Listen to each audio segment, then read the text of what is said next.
due to the following joke on AJ Styles, the AJ Styles fans have now put a bounty on General Jerry, namely because he's a bitch. Anyway, if you see this man, you have to shoot to kill this Irish motherfucker. Coming to a cinema near you, Cesaro wears suits for absolutely no reason and takes it off to do wrestling gear. Introducing the new Magic Mike movie. Movie might also burn your eyeballs out. Also, movie might actually cause balding, and, well, it might be also shit.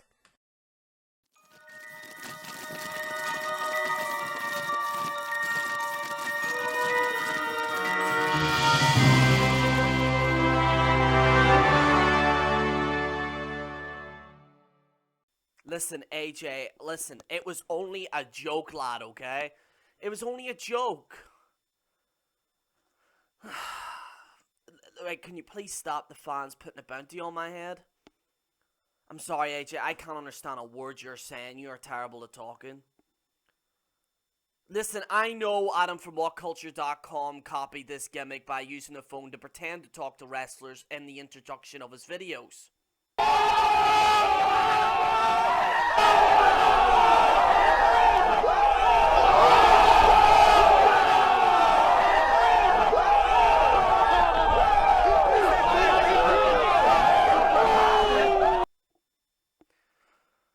Anywho, yeah, I don't know, dude, just try and do something, alright? It's only a joke, dude, calm down. Like, as far as I'm aware, I don't even think emos are around anymore. I think that was, like, back in, 2010. I mean, My Chemical Romance have broken up now. Listen, I know you're sad about that as well, okay? I didn't mean to bring up the trauma again, alright? Alright, I'll see you later, AJ. Alright, sorry about that, guys. Ladies and gentlemen, welcome to another edition of the General Jerry channel. Ladies and gentlemen, I just want to say thank you so much. We're over 2,000 subscribers. And as for that, ladies and gentlemen, from now on, we're going to be doing my old introduction. Hi guys, welcome to another edition of the General Jerry channel. I cover WWE news, backstage news, I cover a lot. So if you want all that in your subscription box, make sure to take that time to subscribe. It only takes 2 seconds. Jesus, I haven't done that intro in ages. I thought I'd bring it back, ladies and gentlemen, so I'm going to do that intro from now on. A lot of you seem to like it. There was a few people messaging me saying, why don't you not just do your old intro and shit? So anyway, but ladies and gentlemen, it is your Raw review, and this Raw, I didn't particularly like. Some people liked it. Again, it was a bit mixed. You did have the Bullet Club show up. It wasn't the Bullet Club as we have seen them, but it was members of the Bullet Club showing up, attacking the Usos, which is a plus for me, because I hate the Usos. But yes, ladies and gentlemen, let's get in it. Let's not waste any time. This comes, let's go right into it right now. So, Shane McMahon books a number of matches. So, Shane McMahon comes down to the ring. He basically talks about, the matches and shit. He gets interrupted by Kevin Owens. Kevin Owens basically looking like a huffy little shit. I don't know why. But, Kevin Owens is like, I can't believe it, man. I'm the number one contender. You lost, okay? I don't know why they do this, in every Raw.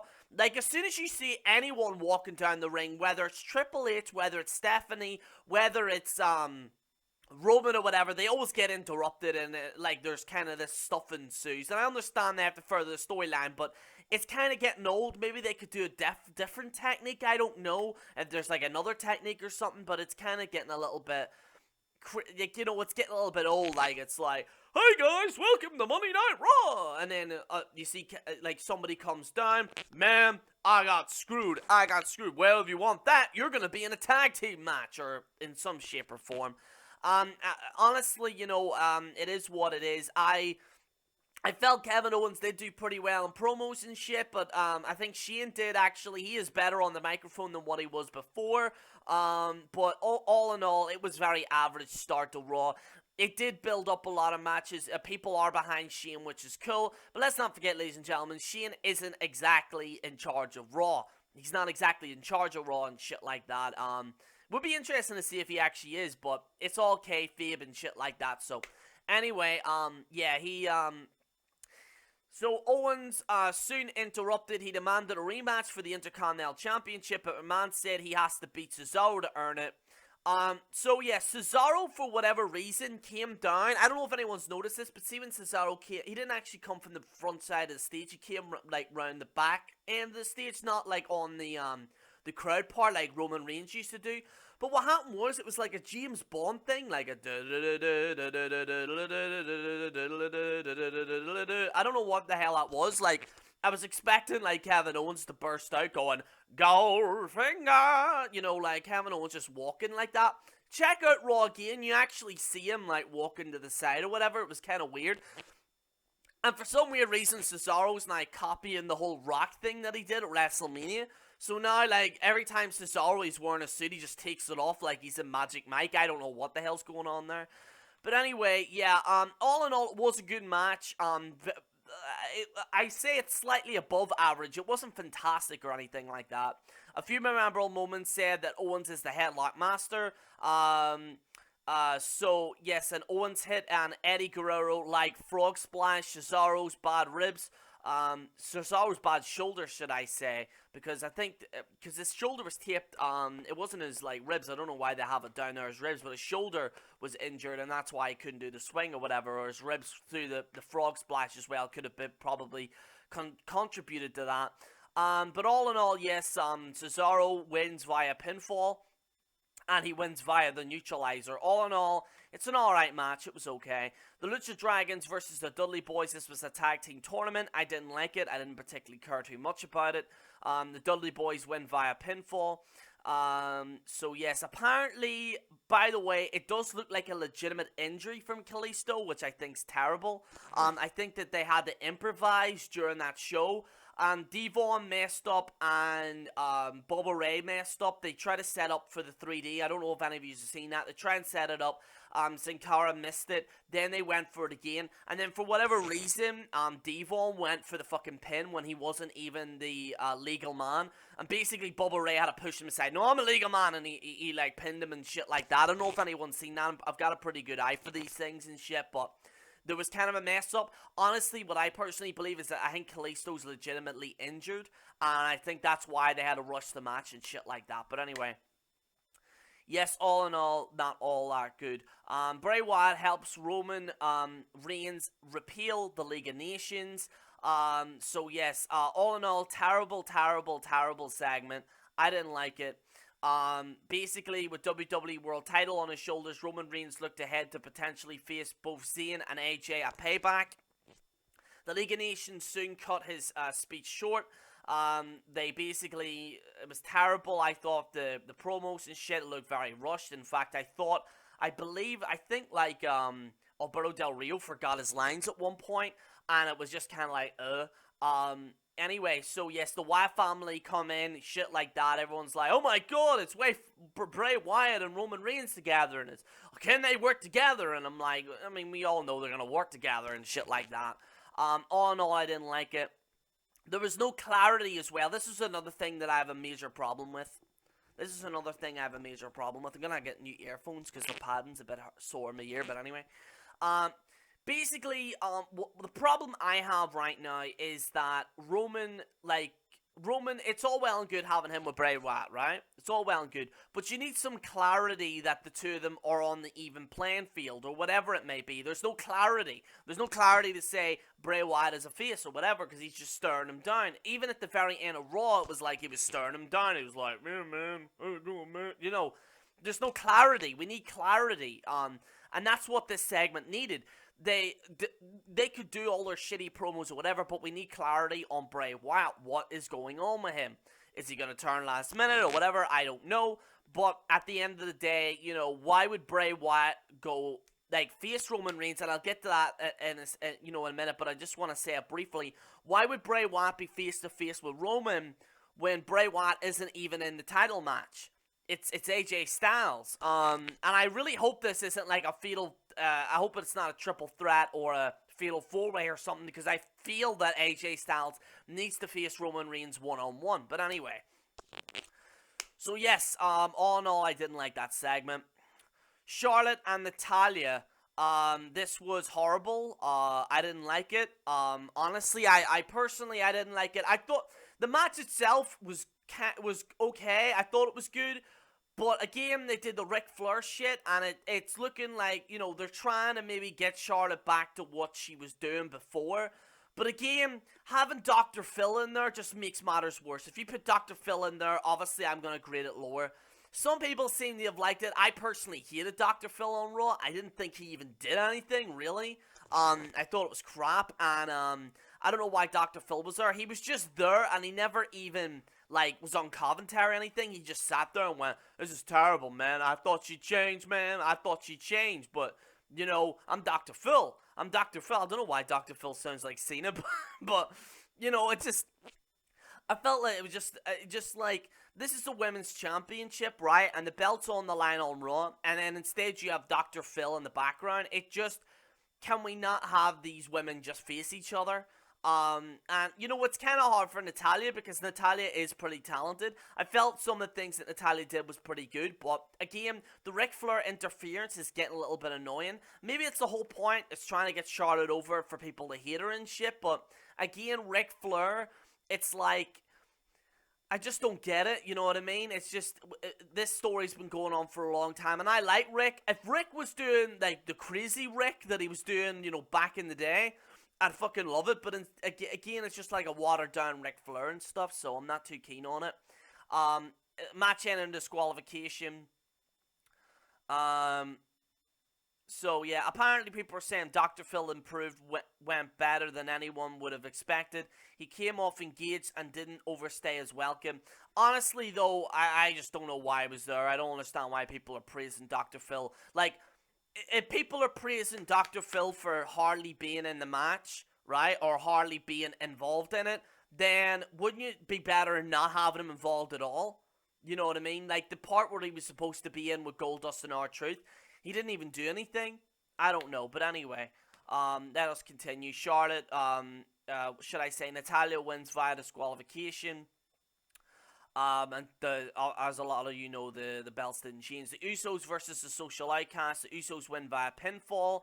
However, the Bullet Club come in and they attack the Usos. Now, it's not the Bullet Club that we know and love. It's not them. It's like, you know, it's Doc Gallows and Anderson there, and they were just invading or whatever. It kind of looked to me like, you know, Razor Ramon and Kevin Nash when they came in, the WCW. I don't know, like, Luke Gallows to me, for whatever reason, looked like fucking Kevin Nash. He's like, laid back, hey, man. You know, what, like, he kind of looked like Kevin Nash a little bit. Like, you know, something a little bit different. It is something that I am looking forward to. A lot of this Raw was heavily emphasizing the tag team division, which I think's good in theory, but a tag team tournament, it might overstay its welcome.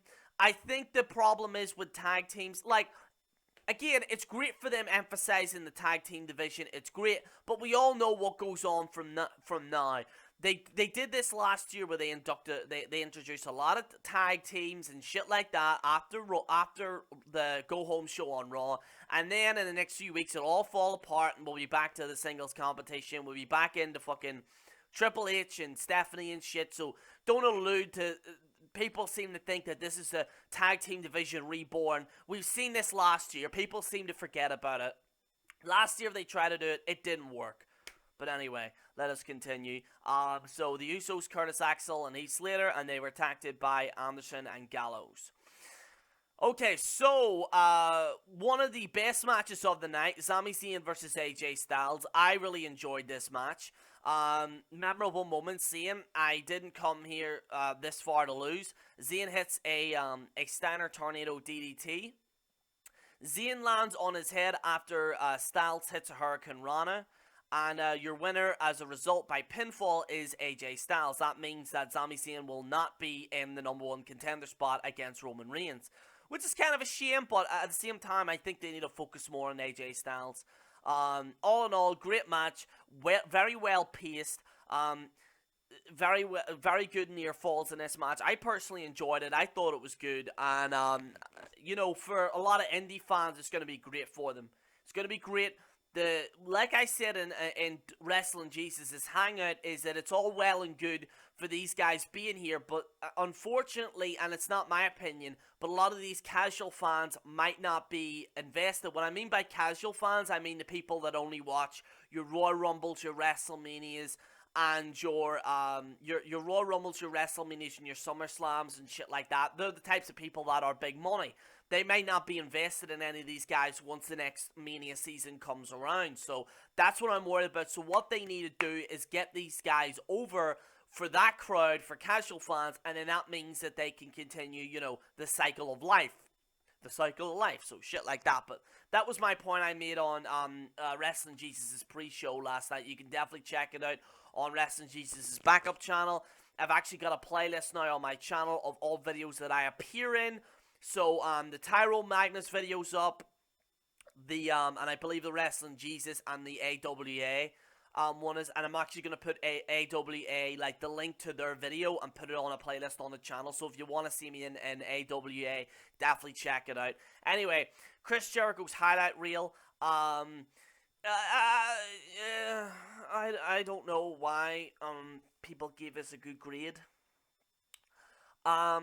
It was funny. It was funny. I like Dean Ambrose having his own segment or whatever, but like Dean shouldn't be in this. He should be lower into the main event. You understand what I mean? In fact, I think Dean should be contending against Roman Reigns. That's what I feel. But again, maybe it's just because I'm a massive Ambrose fan or whatever. Basically, yeah. Dean Ambrose comes in with a plant. He then puts the Ambrose Asylum on the like Tron thing of the Chris Jericho highlight reel, and then Dean Ambrose takes out Y2J, jokes about his scarf and shit like that. So yes, all in all, it was an okay segment. It was okay. I don't know why Bleacher Report have given it an A minus. I wouldn't have given it an A. It's very average at best. It didn't really.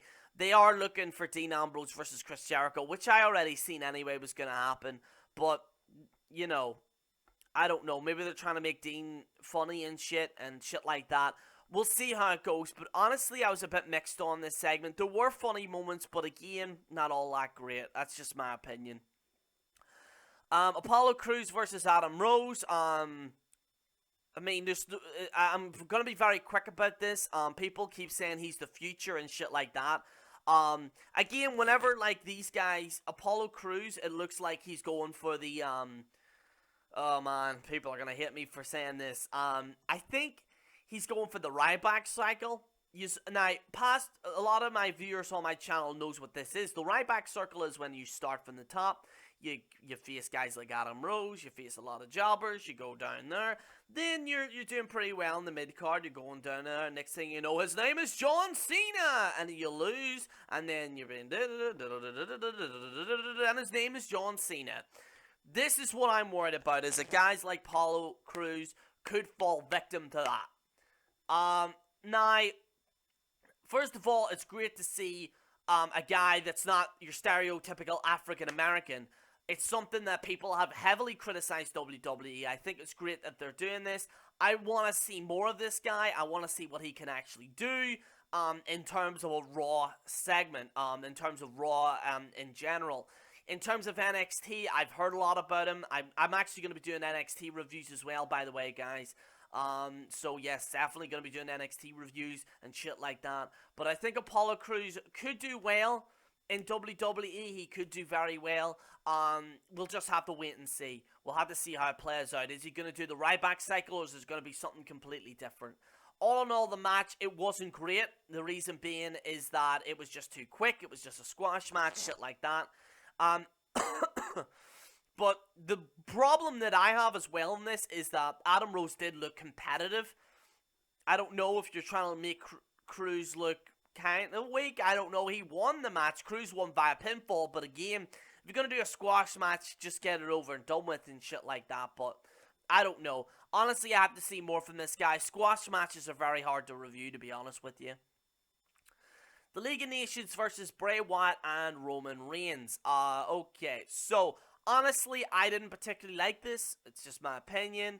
But anywho, memorable moments. Wyatt, don't worry, Roman, you can trust me. Wyatt clocks Sheamus off the apron with a nasty right hand. Sheamus fires Reigns into the ring steps as well. Bray Wyatt and Roman Reigns win via pinfall. It's a very sluggish match, not a fantastic match, I will say that.